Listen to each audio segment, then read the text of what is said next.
Hi friends, welcome back to our channel.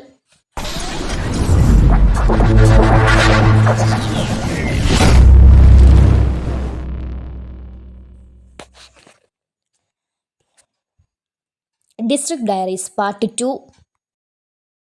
കിഴക്ക് പശ്ചിമഘട്ട മലനിരകളാലും പടിഞ്ഞാറ് അറബിക്കടലാലും നീലിമഴത്തിയാടുന്ന ജില്ല. അറബിക്കടലിന്റെ രാജകുമാരൻ എന്ന അപരനാമത്തിൽ അറിയപ്പെടുന്ന കശുവണ്ടിയുടെ ഈറ്റില്ലം കൊല്ലം.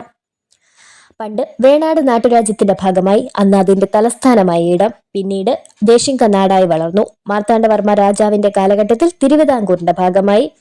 1949 ജൂലൈ 1 കൊല്ലം ജില്ലയായി രൂപീകൃതമായി.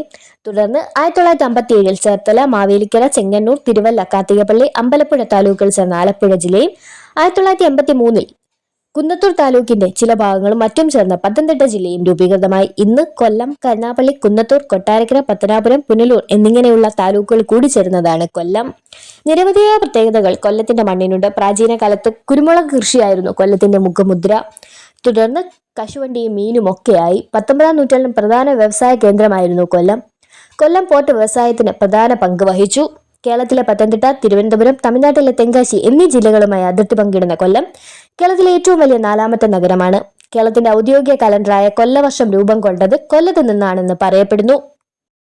ഒട്ടനവധിയായ ആരാധനാലയങ്ങളും വിനോദസഞ്ചാര മേഖലകളും ഈ ജില്ലയിലുണ്ട്. കായലിന്റെ സുന്ദരമായ അന്തരീക്ഷത്താൽ ഭക്തജനങ്ങൾക്ക് ഭക്തി നിർഭരമായ അനുഭവമേകുന്ന കാട്ടിൽമേക്കടി ക്ഷേത്രവും, ഉണ്ണിയപ്പ പ്രസാദത്തിന് പേരുകെട്ട കൊട്ടാരക്കര ക്ഷേത്രവും, അയ്യപ്പ ഭക്തരുടെ ഇടത്താവളങ്ങളായ ആര്യങ്കാവ് ക്ഷേത്രവും കുളത്തൂപ്പുഴ ക്ഷേത്രവും അങ്ങനെ നിരവധിയായ ആരാധനാലയങ്ങൾ ജില്ലയ്ക്ക് കൃപയേകി നിലകൊള്ളുന്നു. ചരിത്രത്തിൽ ഇടം നേടി ജില്ലയുടെ മുഖമുദ്രയായി നിലകൊള്ളുന്ന കേരളത്തിലെ ആദ്യ തൂക്കുപാലം പശ്ചിമഘട്ടത്തിന്റെ മടിത്തട്ട് എന്നറിയപ്പെടുന്ന പുനലൂരിന്റെ ഹൃദയഭാഗത്ത് സ്ഥിതി ചെയ്യുന്നു. പ്രാചീന കാലത്തിന്റെ ശേഷിപ്പെന്നോണം തങ്കശ്ശേരി കോട്ടയും ജില്ലയിലുണ്ട്. കാറ്റിന്റെ വേഗതയ്ക്കൊത്ത് ആർത്തലച്ചു വരുന്ന തിരമാലകൾ, നിരവധി ഭക്ഷ്യവിഭവങ്ങളും ഒക്കെ നിറഞ്ഞ കൊല്ലം ബീച്ച് വിനോദസഞ്ചാരികളുടെ ഇഷ്ടയിടമാണ്. അതിനോട് ചേർന്ന് നിലകൊള്ളുന്ന MG പാർക്കും കായലിന്റെ ഓരം ചേർന്ന് നിൽക്കുന്ന അഡ്വഞ്ചർ പാർക്കും സൗഹൃദത്തിന്റെ പ്രധാന ഇടങ്ങളായി മാറുന്നു. കേരളത്തിലെ ഏറ്റവും വലിയ 2ാമത്തെ കായൽ അഷ്ടമുടി കായൽ ജില്ലയിലാണ്. ബോട്ട് സവാരിയും ഒരു കാലത്ത് മാംഗ്രോവുകളാൽ നിറഞ്ഞു നിന്ന മൺട്രോ തുരുത്തും പിന്നെ കൊല്ലംകാരുടെ സ്വന്തം റാവിസ് ഹോട്ടലും ഒക്കെ ഈ കായലിന്റെ പ്രസക്തിയും പെരുമയും കൂട്ടുന്നു. കേരളത്തിലെ ഏറ്റവും വലിയ പക്ഷിപ്രതിമ ജില്ലയിലെ ചടയമംഗലം ജടായുപ്പാറയിലാണ്. കേരളത്തിലെ ഏറ്റവും വലിയ ശുദ്ധജല തടാകം ശാസ്താംകോട്ട തടാകമാണ്. ജില്ലയിൽ സ്ഥിതി ചെയ്യുന്ന മലമേൽപ്പാറ മറ്റൊരു പ്രത്യേകതയാണ്. ക്ഷേത്രവും കുരങ്ങും പിന്നെ മലമുകളിൽ നിന്നുള്ള പ്രകൃതി മനോഹരമായ കാഴ്ചയും ഒട്ടൊന്ന് വേറിട്ട അനുഭവമാണ്. കേരളത്തിൽ ആദ്യമായി വിമാനമിറങ്ങിയത് ജില്ലയിലെ ആശ്രാമ മൈതാനത്താണ്. കൊല്ലത്തിന്റെ പ്രധാന ഉത്സവമായ കൊല്ലം പൂരം ഇവിടെയാണ് അരങ്ങ് തകർക്കുന്നത്. കഥകളിയുടെ ആദ്യ രൂപമായ രാമനാട്ടത്തിന്റെ ജന്മദേശം കൊട്ടാരക്കരയാണ്. കൊല്ലം ജില്ലയെക്കുറിച്ച് പറയുമ്പോൾ ആദ്യം മനസ്സിലേക്ക് വരുന്നത് ഒരു പഴഞ്ചൊല്ലാണ്. കൊല്ലം കണ്ടവൻ ഇല്ലം വേണ്ട എന്നതുകൊണ്ട് ഉദ്ദേശിക്കുന്നത് കൊല്ലത്ത് വരുന്നവർക്ക് എല്ലാം ജില്ലയെ വിട്ട് തിരികെ നാട്ടിലേക്ക് പോകാൻ മടിയാണ്. അത്രയേറെ പ്രിയപ്പെട്ട ഇടമായി മാറും കൊല്ലം.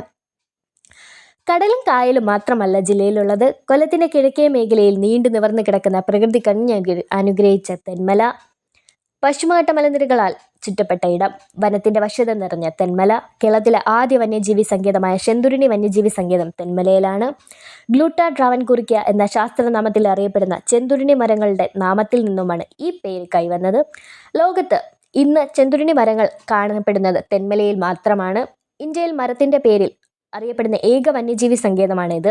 കേരളത്തിലെ ആദ്യ ബട്ടർഫ്ലൈ പാർക്കും ഇവിടെയാണ്. ദക്ഷിണേന്ത്യയിലെ ഏറ്റവും വലിയ ചിത്രശലഭമായ ഗരുഡാശലവും ഏറ്റവും ചെറിയതായ ഓറിയന്റൽ ഗ്രാസ് ജുവൽ എന്നിവയും ഇവിടെ നിന്ന് കണ്ടെത്തിയിരുന്നു. പശ്ചിമഘട്ട മലനിരകളിൽ നിന്നുത്ഭവിക്കുന്ന കഴുതുരുട്ടിപ്പുഴ, കുളത്തൂപ്പുഴ, ശെന്തുരുണിപ്പുഴ എന്നിവ തെന്മലയിൽ വെച്ച് കൂടിച്ചേർന്ന് കല്ലടയാറായി രൂപാന്തരപ്പെടുന്നു. കൊല്ലം ജില്ലയുടെ ജീവനാഡിയായി നിലകൊള്ളുന്ന പരപ്പാർ അണക്കെട്ട് ഈ ആറിന് കുറുകെയാണ് പണി കഴിപ്പിച്ചിരിക്കുന്നത്. കേരളത്തിലെ ഏറ്റവും വലിയ ജലസേചന പദ്ധതി കല്ലട ജലസേചന പദ്ധതിയാണ്. പാൽ പോലെ പതിക്കുന്ന ജലപ്രവാഹമേകുന്ന കുളിർമ ഒട്ടൊന്ന് പ്രിയപ്പെട്ടതാണ്. അത്തരത്തിലൊന്നാണ് പാലരുവി വെള്ളച്ചാട്ടം. നിർമ്മാണ വൈഭവം കൊണ്ട് ഇന്നും യാത്രക്കാരുടെ ശ്രദ്ധ ആകർഷിക്കുന്ന ഒന്നാണ് 13 കണ്ണറ പാലം. തിരുവിതാംകൂറിലെ ആദ്യ റെയിൽപാതയായ ചെങ്കോട്ട പാത കടന്നുപോകുന്ന ഈ പാലത്തിലൂടെയാണ്. ഈ പാലത്തിലൂടെയുള്ള യാത്രയുടെ ഏറ്റവും വലിയ പ്രത്യേകത വനത്തിന്റെ സൗന്ദര്യവും ഇളം തണുത്ത കാറ്റും കളകള ആരവങ്ങളും ഒക്കെ ആസ്വദിക്കാൻ കഴിയുമെന്നതാണ്. ഇതിലൂടെയുള്ള ട്രെയിൻ ഗതാഗതം ആദ്യം നാരോ ഗേജ് ആയിരുന്നു, പിന്നീടാണ് ബ്രോഡ് ഗേജ് ആക്കി മാറ്റിയത്. മറ്റൊരു പ്രത്യേകത ചെങ്കോട്ടയുമായി കേരളത്തെ ബന്ധിപ്പിക്കുന്ന S ആകൃതിയിലുള്ള വളവാണ്. ജില്ലയിലെ മറ്റൊരു വിനോദസഞ്ചാര ഇടമാണ് കുടിക്കത്തുപാറ. പാറമുകളിൽ നിന്നുള്ള കാഴ്ച വർണ്ണാതീതമാണ്. പ്രകൃതി മനോഹരമായ ഇടം. പൊന്മുടിയും ജടായുപ്പാറയും ഒക്കെ അടങ്ങിയ വിശാലമായ കാഴ്ചയും വീശിയടിക്കുന്ന തണുത്ത കാറ്റും ഒക്കെ ഇവിടുത്തെ വ്യത്യസ്തതയാണ്. ചരിത്രപ്രസിദ്ധമായ കടക്കൽ വിപ്ലവം 1938 കൊല്ലത്താണ് നടന്നത്. ഇവയ്ക്കൊക്കെ അപ്പുറം ധാതു ലഭ്യതയിലും ജില്ലയ്ക്ക് പൊൻതൂവലുണ്ട്. അയണിൻ്റെ ഓറായ മോണോസൈറ്റ് കൊല്ലത്തിൻ്റെ തീരപ്രദേശങ്ങളിൽ നിരവധിയായി കാണപ്പെടുന്നു. കേരളത്തിലെ ആദ്യ പേപ്പർ മിൽ പുനലൂരിലാണ്. പ്രശസ്തരായ നിരവധി പേർ ജനിച്ച മണ്ണ് കൂടിയാണിത്. മുൻ മന്ത്രിയായ ആർ ബാലകൃഷ്ണപിള്ള, സിനിമാ നടന്മാരായ KB ഗണേഷ് കുമാർ, മുകേഷ്, മാധ്യമരംഗത്ത് തൻ്റെ കഴിവുകൾ കൊണ്ട് പ്രശസ്തനായ ആർ ശ്രീകണ്ഠൻ നായർ, പ്രാസംഗികൻ സാംബശിവൻ, അങ്ങനെ നിരവധി പേർ.